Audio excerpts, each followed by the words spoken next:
Welcome to the PinkpillRx podcast, hosted by Katie and Jay Fillmore, where we navigate complex and thought-provoking topics surrounding women with a focus on education. For shorter form content, follow us on TikTok, Instagram, or YouTube at Caters88 or PinkpillRx. That's KATORS88. If you enjoy this podcast, please give us a follow and maybe a nice review. As a reminder, if you love what we do and want to support our mission, consider joining our Patreon for just $1 or $5 a month. Your contribution helps us continue bringing you this content. If you support at $5 a month, after 3 months, you get access to our digital downloads, which is the complete Pink Pill RX game and the Pink Pill movie. We have an Etsy shop as well where you can buy that stuff and merch, including digital games, girl dad shirt, satirical bingo cards, and bumper stickers. Lastly, I am working on a book and need your stories if you want to share them. So there's a link in the show notes for the complete list of topics I'm looking for stories on. But in general, I want to hear about how your conversations with men have gone as you've tried to explain your lived experiences.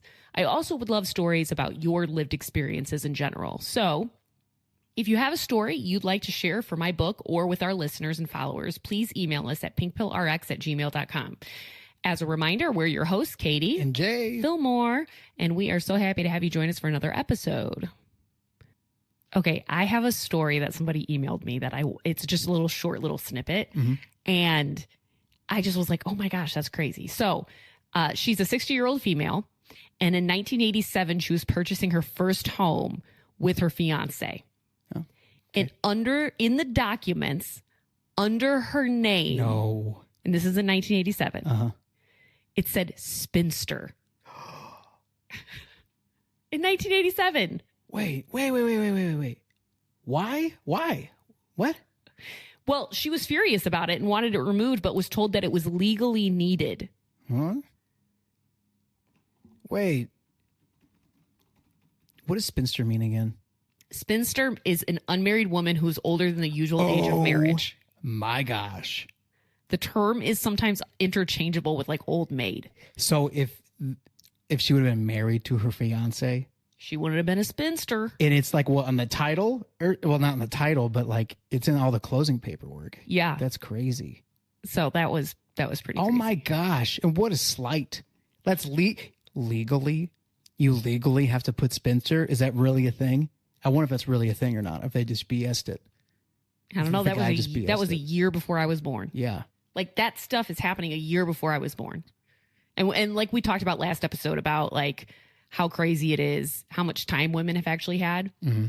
Yeah. Like that was in 1987 and we're still being referred to as that when we're not married by an acceptable age. That's insane. That is insane. Is there a male equivalent of spinster? I'm guessing not.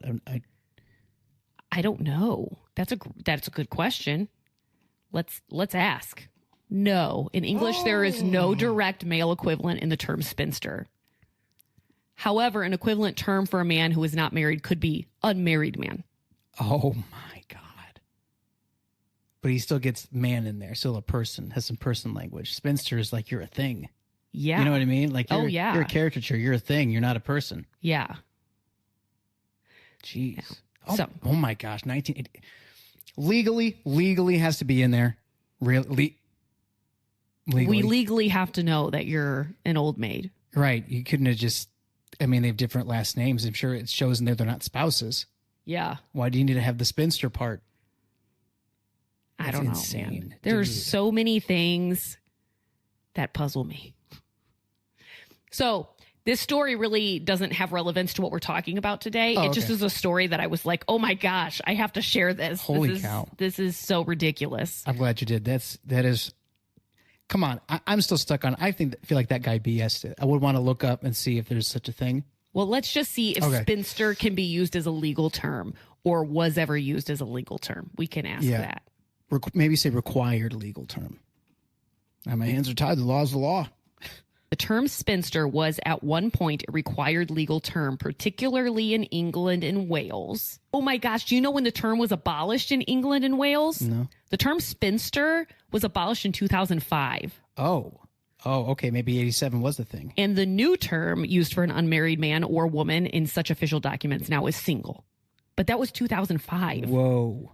Yeah, got my driver's license. In the 17th century is when spinster became an established legal term for an unmarried woman. So like literally it probably was like the legal term for an unmarried woman. Yeah. Like instead of single, it's spinster. Yeah. So what would guy just be, bachelor? Unmarried man. Oh, right, unmarried man. But it does say in England, in Wales, spinster and bachelor were used for the marriage Okay, thing. well, you didn't have bachelor required on this legal document here. No, doesn't sound like it. Doesn't sound like it. Yikes.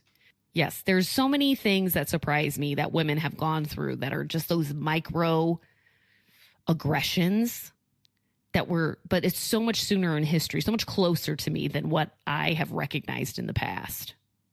Some other things that have surprised me recently is I started looking into some more surprisingly feminist things, like things that are feminist that maybe I don't know are feminist or have feminism roots to them. Oh, that's interesting.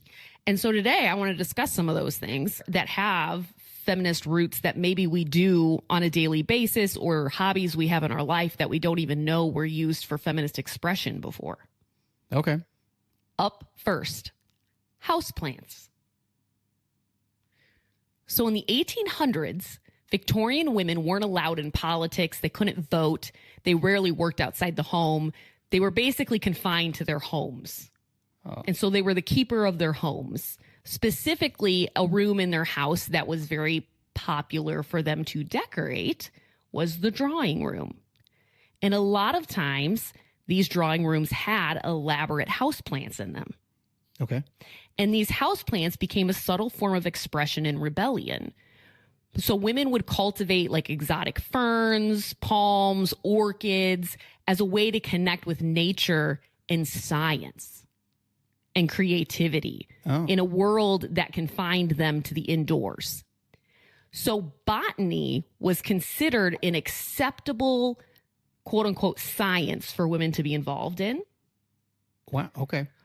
Some historians even call like the keeping of these houseplants as horticultural feminism.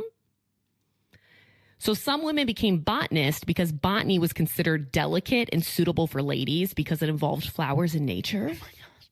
It wasn't viewed as dangerous or intellectual like chemistry or medicine or physics. Oh my. Wouldn't want anything like that. Yeah. So ironically, though, that very gendered dismissal gave women a backdoor into scientific inquiry. So they started scientifically studying plants and became botanists in horticulture and became very involved in horticulture. So the study of flowers led to studying ecosystems, taxonomy, and biology. They learned Latin names, classification systems, aka real science. Wow. And they started understanding the reproductive systems of plants, which often was the only education women got about reproduction. Oh, whoa. Sorry, that was a lot. Yeah, so they practiced observation and note-taking and experimentation, basically the foundations of scientific method, all through keeping houseplants. I got to say one thing first. I can't hold it in. I'm sorry. There was zero, period, no pun intended, education, sex education. Basically. So, like, what a shock. Right. And probably very, very traumatic. And you don't even know, like, you don't know the ins and outs of, like, how your cycle works and, like, that stuff, too. I mean, back then, you not really. And I mean, even now, women often don't. Gosh, every time you got married must have just been the worst. The worst. Yeah. My great grandmother did not know what sex was. She was raised by nuns. She was raised in an orphanage. Did not know what sex was. And it was on her wedding night that she discovered what that was. Dang. Wow. And just think about the imbalance there of power, like on so many levels. Yeah, I mean, okay, well, here's the thought. You don't know what it is. Can you consent to it? I would say no. I would say no. So I would say that every time you got married and consummated your marriage, the woman was getting raped. Like every time. Because, man, I just think about it. You don't know what's going on. I would say that you're probably accurate. That is, how many centuries and just millions, if not billions, of women just over time. Something's being done to you. You had no idea, you've never heard of or seen this before. You have no idea what's going on here. Now, I do think that there was some tradition where women were educated, but like on the day of their wedding. Oh, well, still just a surprising term. Oh, what? No, I know. I know. I'm not saying that's any better, but I think that there are even some religions today that provide that education, but it's like in the form of like one book that's like very, I'm thinking about super conservative circles. Mm-hmm. There's a couple books that are very subpar when it comes to education that basically you get given. And that's all the sex ed you get. Yeah, I think if you don't know the ins and outs of what that act entails, I don't think you don't have informed consent because you don't have consent because you're not informed. Yeah. Like I think in medicine that the patient needs to give informed consent. You have to be informed about what's going on. Well, then that brings up the question of like when you get married, if you don't know big things about your significant other, if your significant other lied to you about certain things. Oh. Did you actually consent with informed consent to getting married? I think in a strictly logical sense, I would say no, you didn't have informed consent to get married.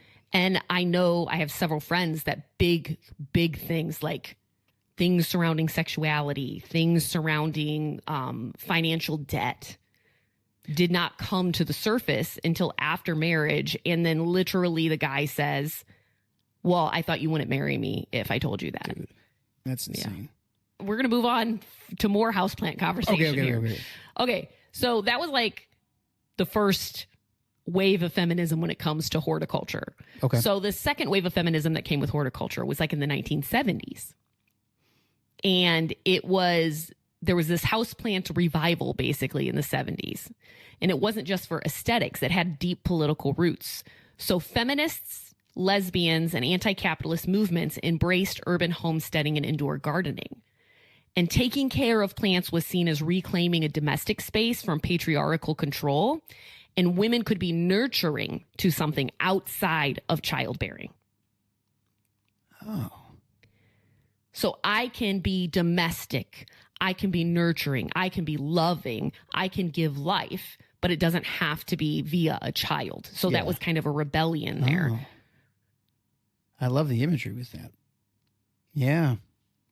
That's a powerful message there. Yeah, being a plant mom is kind of a radical act of tending to something just for yourselves. And so for many queer women, plants were part of creating a chosen family and an alternative home. Mm-hmm. Because they could, I mean, that was just like part of this horticultural movement was there was a lot of queer involvement that kind of reiterated this. I can have a family. I can live a domestic life and be nurturing. Yeah. Also, just in today's world, all these things kind of carry over as well. But it also is a rebellion against burnout culture that devalues emotional labor. And plant care is kind of like a resistance to that because it's slow and it's intentional. It's rooted in observation and response. You make me want to get a plant. It doesn't serve capitalism directly because it doesn't produce. It's just nurturing something. Wow. And many women describe their plant rituals as a form of daily grounding or even spiritual care. Katie, we got to talk after the show. I need to get a plant. This goes very well with the things that I've been trying to get to in counseling, like a much slower paced lifestyle and stuff like that. Something that's ritualistic and grounding, you know? That sounds awesome.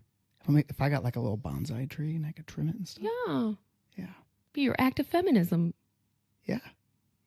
Two questions. One is that, you know how a lot of millennials have really been interested in homesteading? Yeah. And I don't mean just in the conservative sense, but like in the more independent from the economy and from... Very anti-capitalist. Yeah. I very much want to be distant from the way our society currently is operating. That seems akin to houseplants Yeah. in the rebellious kind of way that like, I'm going to be self-sufficient without you because I don't like what you're doing. Right. And I don't want to be controlled by you. The second one is, and you might want to edit this out, I don't know, because I don't want it to be offensive. I just mean it as an interesting comparison, that women, and I know some women who are, you know, later 20s, 30s or 40s and don't have kids, married or not married, but they have like a pet that they're really, really like take really good care of, and is like they pour so much love into this pet. So like most oftentimes it's a dog, so you see the dog mom references. Mm-hmm. Do you think that's similar back then to like plants? And like I'm not saying that dog mom is a message, but it's a feeling of like I have value aside from me having a kid, and I have a family that's different than just having a kid. Yes, and I can love and nurture. Yeah. And express these things from within me without following a traditional tract. Yeah. So, and also like, don't judge me because I don't have kids. I don't like, I'm going to send a different message and show that I have, you know, am loving and nurturing and have a different type of home. Do you know what else would send a different message? What? Back when? Owning a bicycle. Oh, shoot. I got to hear about the bikes. They were a big deal before cars, man, and especially in urban areas. So in the 1890s, women started riding bikes. That's a big deal. It was a huge deal because they could go places suddenly unchaperoned. They could wear pants, well, bloomers technically, but they were like loose pants instead of corsets and skirts. And they gained mobility, and with that, autonomy, both physical and social, because they could go where they wanted to go, right? Yeah. So Susan B. Anthony is quoted as saying, "I think the bicycle has done more to emancipate women than anything else in the world." Wow. Because women on bikes no longer needed men to escort or transport them. Yeah, that's a big freaking deal. But men freaked out. I bet. It's tale as old as time. They were very concerned that because riding involved straddling a seat and moving your hips, they were very concerned that it could be sexually arousing because of the motion of riding something. They also... Wait. Were they serious? Oh, dead serious. Okay, and this is just okay. the tip of the iceberg. All right. They're dead serious about this, right? Men were also very concerned about women losing their virginity due to the pressure on the vulva of riding a bike. They were worried about the stimulation, that they were stimulating themselves through friction and vibration. They were worried they were damaging their reproductive organs, making them infertile. That it jeopardized the uterus. Didn't women ride horses?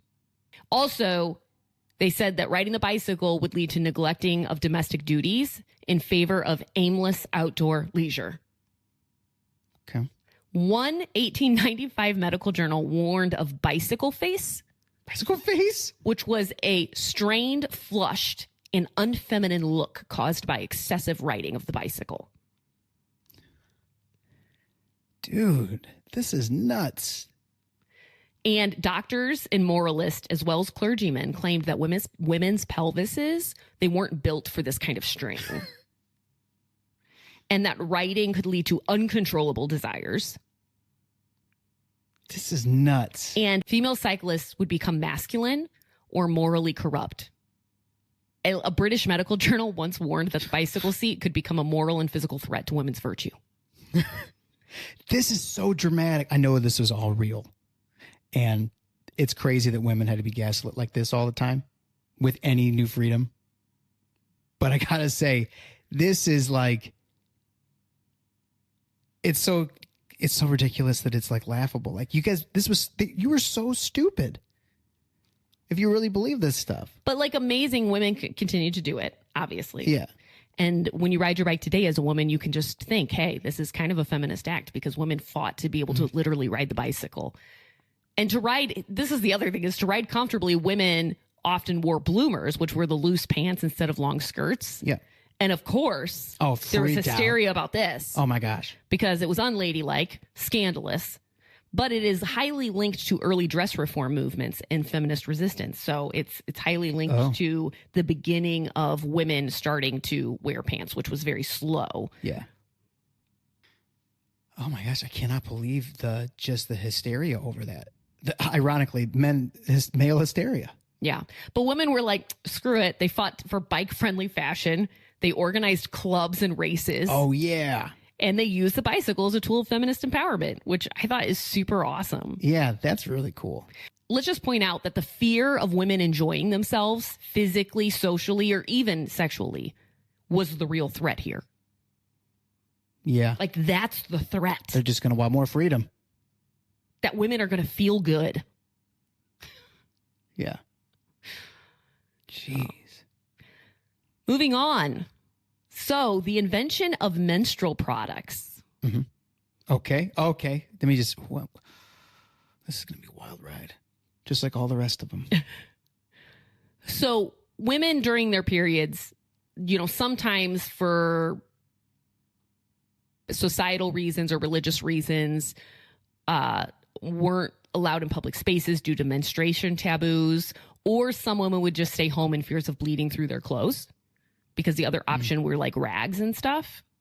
Yeah. So like pads were huge for women's ability to leave the home during their cycles. Oh, yeah. It gave them movement and freedom. Yeah. When otherwise menstruation was used as a tool to keep women at home. Yeah. And then you have tampons, which using a tampon is basically a feminist act. Do you remember my story that I told you growing up about how there was a lot of taboo around me using a tampon? Yeah, I remember. Because? You want me to say? Because why, Jay? Are you really a virgin after? Yeah. Am I really a virgin after? I would have never crossed my mind to question that. Because, that's insane. I would think that would have been a lot more fun as far as they were making it out to be. Because they sure making it seem like it was a big deal. Yeah. And I said, yes, still want to use one. And I used one. Okay. And it was a terrible experience because it was really hard to get in. That has to be a wild experience. Okay. Anyway, so listen, tampons, tampon-like devices, they've existed for thousands of years. Ancient Egyptians used softened papyrus for tampons, and women in ancient Greece reported using lint wrapped around wood, and Indonesian women used softened plant fibers. What was up with the second one? Oh, that did not sound... Was that Greece, you said? Yeah, two of the things were softened. The other one, we're just going to wrap this around a stick and stick it out there. Get some fuzz. Holy cow. But the modern tampon, that came about in the 1930s, which was earlier than I thought, because I feel like it is kind of devious, considering what I was taught about it growing up. I felt certainly this was later in time. Too conservative at the time. 1930s, yes. Really? Think that was going to fly? So the modern tampon applicator was patented in 1931 by a dude named Earl. Okay. He designed it with his wife and her friends in mind. Now, my immediate question to Earl is, did you design it with them in mind, or did they design it and you said it was your mind? Yeah. Because that just seems really interesting. But you know what? I didn't go down that rabbit hole. That's a fun one, though. He sold the patent to Gertrude, who founded Tampax in 1933. And she began marketing the product to women.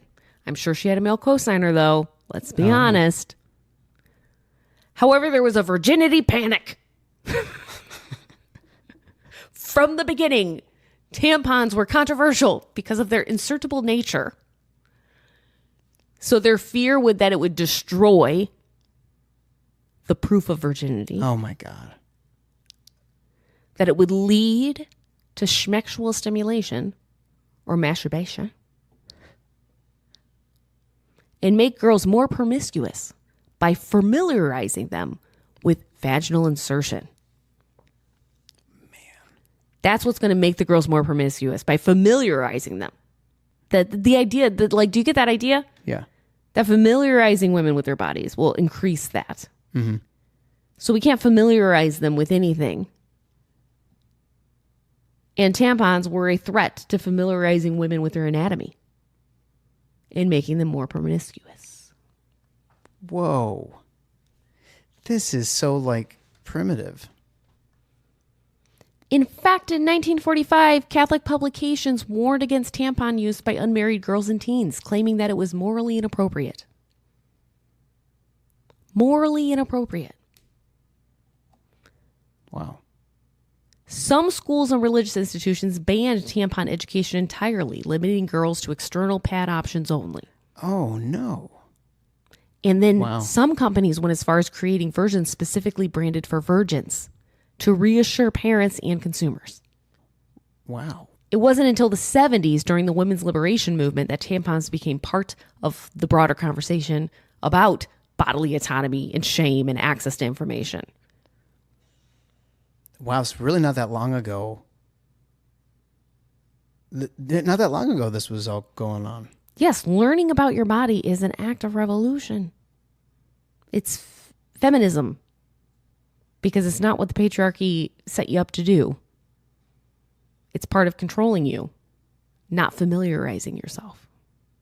But even now, tampon stigmas linger in conservative cultures, obviously, due to virginity concerns. And sex ed in many U.S. states still doesn't explain how tampons work. Or they include unscientific information about virgin narratives. That is so sad. Just being deprived of this that could be very helpful. Even tracking your cycle is, in today's terms, considered a feminist movement because they have limited educational access, both medical research wise, as well as just sex ed wise, when it comes to women's bodies. They don't think it's valuable for us to know about our cycle, or else every woman would know exactly how their body works when they leave school. Whoa. They don't think that that is necessary. Wow. That you're totally right. And when you put in those terms, like, oh, it's just, man, that is really appalling. And feminists still are reclaiming period talk and taking the taboo out of it by talking about it more. We're pushing for tax-free products because, as a reminder, a lot of period products are taxed as luxury items in some states. And then we're also, a lot of feminists are fighting for inclusive period education. Yeah. Because it just doesn't exist. So. Yeah, it's so necessary. You can't believe it. When was the pad invented? When was the tampon invented? The first commercial pad was invented in 1896. But stigma and embarrassment prevented women from openly buying them. Kotex enters the scene in the 1920s. And they were marketed in a way that allowed women to buy them discreetly. You would go up to a counter and ask for them using a number. Oh. And then you got tampons in the 1930s. The adhesive strips are added to pads in 1969. Before that, women had to use belts or pins to hold them in place. Oh. And then the 1980s to 2000s, pads became thinner, more absorbent with wings. They had gel cores. Some of them are scented, etc. Mm-hmm. It allowed women suddenly to participate in the workforce while they are having their cycle. Oh, right. As well as go to school while they were having their cycle. Yeah. Oh, yeah. Whoa. So this was a big freaking deal to have it's access. Like the bicycle. Exactly. Like these things that we think are, nice, modern inventions. There was so much stigma around them, and women really had to fight to get through that and to use those things. Now, I'm going to be thinking about that and be grateful for that next time I ride a bicycle or next time I use a tampon or something like that. Yeah. It's interesting. Like the bicycle gave women freedom of transportation for 75% of the time, but you needed the pad to make it 100% of the time. Yeah, so all this stuff coming together. Yeah. Some other notable things that are just kind of little things, and maybe they're not, I shouldn't say they're little things because they were really big things at the time, but things that I didn't realize were feminist was sewing, quilting, and needlework. Oh. So they used that to tell stories, to participate in art, and to be artists, because they weren't allowed really in those spaces as much. Yeah. And there's actually a term for modern feminists who use craft and activism together. So they make protest quilts or embroidery with political messages and stuff. Can I guess what's it called? What is it? Is it crafticism? Yeah, craftivism. Craftivism. Yeah. That's what I meant. Craftivism. Yeah. So this was all considered like women's work, you know, but they made it into feminist art. Yeah. That's pretty sweet. Another one was women's literacy was seen as dangerous, which I did know that, like women being literate and stuff. So women keeping journals was actually kind of a big deal. So personal journals became safe places for internal rebellion, especially in eras when public speech was off limits. Like you were not supposed to be writing and reading at one point. Man. So keeping a journal, it could be an act of historical feminism. Yeah. That's what I'm calling it. Act of historical feminism. And, you know, I wonder if you were kept from books, even if you were literate, but then you were kept from books, a journal would be your way to retain your ability to read and write and keep it active. Yeah. And a journal is a way to have a voice. Mm-hmm. Yeah, absolutely. You know, you can like go on eBay and buy old letters and old journals and stuff from the 1800s. Yeah. Get Be some. interesting to get some and read them because like that was a big deal for a woman to keep a journal. The last thing, which I just thought was cool because you don't traditionally think about this, is the kitchen table. So the kitchen table was central to the women's place in the home ideologically, like, you know, the kitchen table. But it's also where countless feminist movements began. So the Kitchen Table Press was founded by Audre Lorde and Barbara Smith, who published groundbreaking work by women of color in the 1980s. Women hosted consciousness rising circles, which was like a big feminist thing during the second wave of feminism. So dinner prep and having people around your table suddenly became dismantling the patriarchy. Both these things were happening at the same table. Interesting. Both these things were happening at the same table. So like that, what a symbol that second wave of feminism, specifically with consciousness raising circles, happened at the same place where women were domestically almost chained. Yeah. Yeah, that is incredibly poetic. A redemption of the thing. I just think it's so inspiring, women using everything at their disposal to essentially rebel against the narrative. Yeah.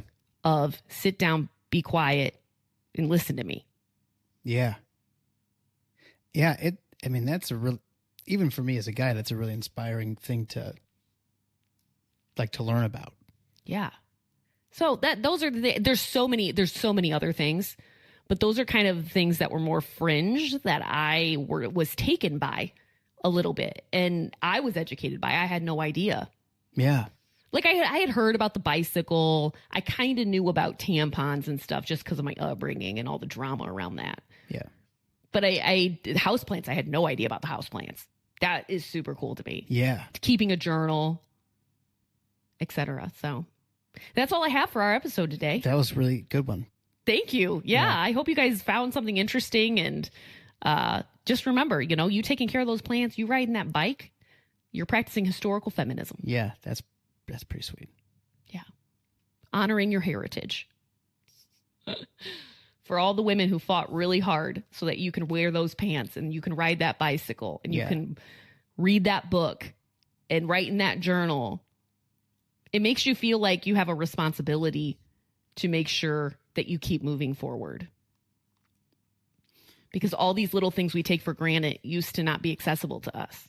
Yeah. You know, to do it with some intentionality, being aware of it, kind of like you're honoring all the women predecessors. That's kind of what it kind of feels like to me now when I'm looking at my houseplants. Mm-hmm. Yeah, probably hard not to after learning that. Yeah. Or when I watch my girls ride their bikes. Oh, yeah.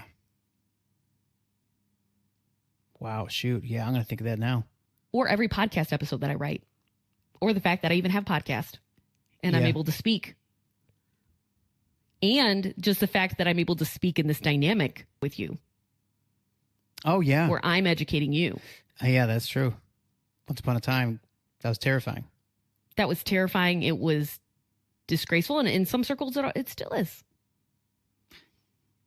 That is true. Yeah, in some circles, yeah.